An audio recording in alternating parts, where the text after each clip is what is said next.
আউযুবিল্লাহি মিনাশ শাইতানির রাজিম বিসমিল্লাহির রহমানির রহিম। প্রসঙ্গ মোহরানা। রব্বি জিদনি আলমা রব্বি ইশরাহ লি সাদরি ওয়া ইয়াসসির লি আমরি ওয়াহলুল উকদাতাম মিন লিসানি ইয়াফকাহু কওলি। আসলে মোহরানা কি? মোহরানা হচ্ছে স্ত্রীর অধিকার। আল্লাহ পাক তাদেরকে এই অধিকার দিয়েছেন।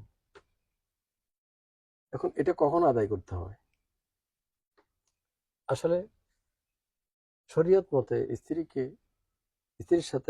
স্ত্রীকে স্পর্শ করার পূর্বে মোহরানা আদায় করতে হয়। তাহলে এই আদায়টা কিভাবে করি? আমাদের দেশে আসলে মোহরানা কিভাবে আদায় করে? এক ছেলে সন্তানও সঠিক নিয়ম জানে না।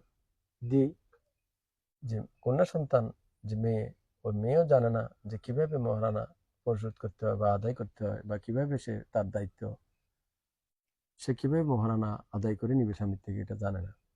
জানে কোনটা? উল্টাটা। যেমন উল্টাটা জানে তার মা শিখিয়ে দেয়, বা বোনেরা বা অন্য কেউ খালারা শিখিয়ে দেয় যে তুমি স্বামীকে প্রথম দিন কি মহারানার টাকা দিতে পারবে, অত টাকা তুমি স্বামীকে মাফ করে দিও। অথবা সে যে কোনো পারপাসে এটা শিখে নেয় যে বিয়ের প্রথম রাতে স্বামীকে মাফ করে দিতে হয়। এটা জানে হলো মেয়ে সন্তানেরা। তাহলে কি আদৌ কি এটা সঠিক? আল্লাহু আকবার। কত ভুলের মধ্যে আমরা আছি এই জাতি।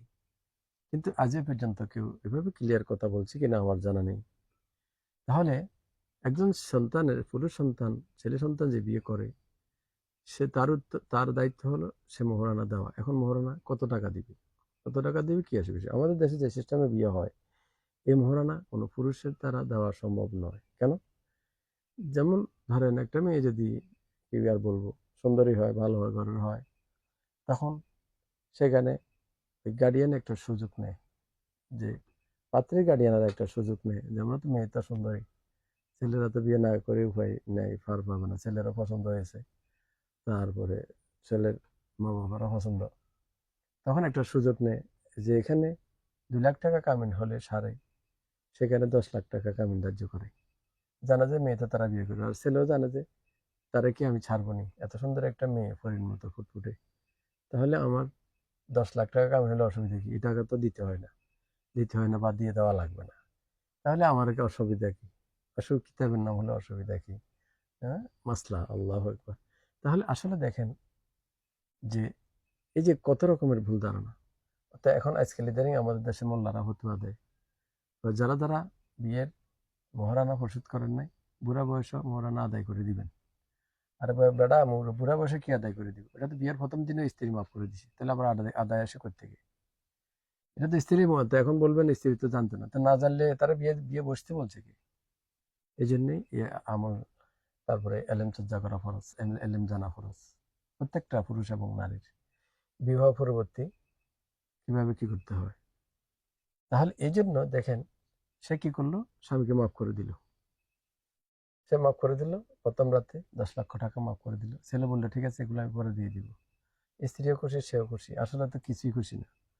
কিছুদিন যাওয়ার পরে, 6 মাস 1 বছর যাওয়ার পরে বা 2 বছর যাওয়ার পরে, যত পরিলাহান স্ত্রী হোক না কেন, কোনো না কোনো ক্ষেত্রে স্ত্রীর সাথে মনোমালিন্য হবে।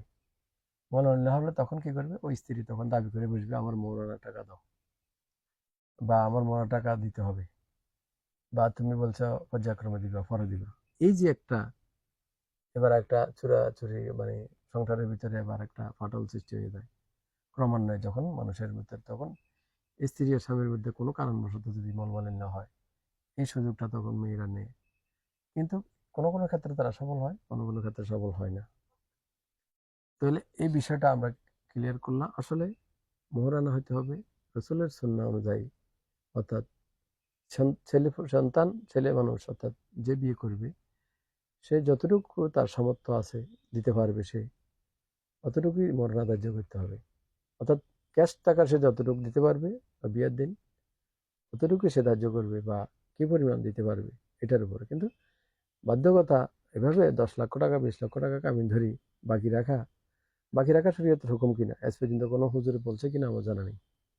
তাহলে আপনি কি বাকি রাখতেছেন? লক্ষ লক্ষ টাকার বিষয় আসে। হ্যাঁ, ওরা নাকি বাকি রাখার জিনিস? আমাদের হুজুরেরা মনে হয় এই ব্যাপারে ঐকমত পোষণ করে না, বাকি রাখলে গুনাহ হবে না। বাকি রাখলে, আরে বাকি রাখবো তো, সব তো চক্রান্ত, নষ্টের গোড়া। বাকি রাখলে, বাকি রাখার জন্য সিস্টেম চালু করে দিয়েছে, ওই যে মিথ্যার উপর বিয়ে প্রতিষ্ঠিত। শুরুতেই মিথ্যা, শেষও মিথ্যা, জীবনটাই মিথ্যা, যাবে যাবে এইভাবে এইভাবে আস্তে আস্তে শেষ পরিণতি হবে জাহান্নাম আমাদের, এই ছাড়া আর কোনো গতি নেই। কারণ বিয়ের শুরুতেই তো মিছা দিয়ে ভরা, তাহলে বিয়ের মিছা দিয়ে ভরা যেখানে, সেটা আর বিয়ে হয় কিভাবে? শুধু তো মিথ্যা আছে এমন নয়, প্রতারণার চরম পর্যায়েও আছে, কিছু কিছু ক্ষেত্রে হয়। পাত্রী একটা দেখার একটা দেয়, ছেলে সন্তান এরকম দুষ্ট চক্রদের লোক আছে কিছু, যারা ছেলে যা নাই তার চেয়ে বেশি বলে, মেয়ে যা নাই তার চেয়ে বেশি বলে মেয়েদেরকে। তারপরে মেয়েদের বিষয়ে আসে অনেক মিছা বলে বিয়ে করায়। মেয়ের গার্ডিয়ান মনে করে কোনোরকম বিয়ে দিতে পারলে বাঁচি, ছেলের গার্ডিয়ান মনে করে মেয়ে বিয়েটা দিতে পারলে বাঁচে। ছেলে মেয়ে উভয় গলতি, তাহলে আসলে এক্ষেত্রে ছেলেদেরও দোষ, মেয়েদেরও দোষ। তবে কোনো একটা পুরুষ যদি সে প্রকৃতপক্ষে যদি ইসলাম বোঝে, তবে সে গাইডলাইন দিতে পারে তার স্ত্রীকে, যে যে দেখো এভাবে মোহরানা এতটা ধার্য করা হয়েছে, এই টাকা তোমার, এটা তুমি নাও, এবার আমার দিলে দিতে পারো, সেটা হলো 7 দিলে দিতে পারো, এটা তোমার ইখতিয়ার, তবে তোমার টাকা তুমি বুঝে নাও। এভাবে সংসার করতে হবে, এবং পরবর্তীতে কি হবে সেটা ওরা বলে দেওয়া, যে দেখো পরবর্তীতে কোনোদিন মন মানিলে হলে যেন এই মোহরানার কোটা আমাকে তুমি না দাও। তাহলে এভাবে গলতি আছে, এগুলো আমরা দূরীভূত করবো ইনশাল্লাহ। যারা, এই জন্য এলেম চর্চা করা ফরজ। গার্ডিয়ানের অশিক্ষা, শেষ কথা হচ্ছে গার্ডিয়ানের অশিক্ষার কারণে আজকে মোহরানার বিষয়ে অধিকাংশ ফ্যামিলিতে এটা সঠিকভাবে আদায় হয় না। আমার জানা নেই যদি এখনো যে বিয়েগুলো হচ্ছে, 100টা বিয়েতে যদি আমরা যাচাই বাছাই করি, মোহরানা কয়টা পরিশোধ করা হয়েছে? 100টা বিয়ের মধ্যে এখনো মনে হয় 2-3টা পরিশোধ করে কিনা, বা বিয়ের দিন মোহরানার টাকা আমার জানা নেই। তবে এই যে 97% যে বিয়ের মোহরানা আদায় করলেন না, তাহলে এটার জন্য দায়ী কে? দায়ী কি একমাত্র মেয়ে, নাকি পুরুষ, ছেলে সন্তান, নাকি তার গার্ডিয়ান? তাহলে এখানে ছেলের গার্ডিয়ান দোষী না মেয়ের গার্ডিয়ান দোষী? আসলে সবারই অজ্ঞতা, সবারই দোষী, সবাই দোষী।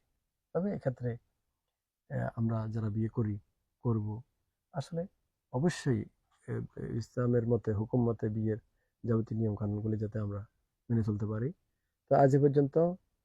পরবর্তী ভিডিও ইনশাআল্লাহ আমরা অন্য বিষয়ে কথা বলবো। আজ এ পর্যন্ত। আসসালামু আলাইকুম ওয়া রাহমাতুল্লাহি ওয়া বারাকাতুহু।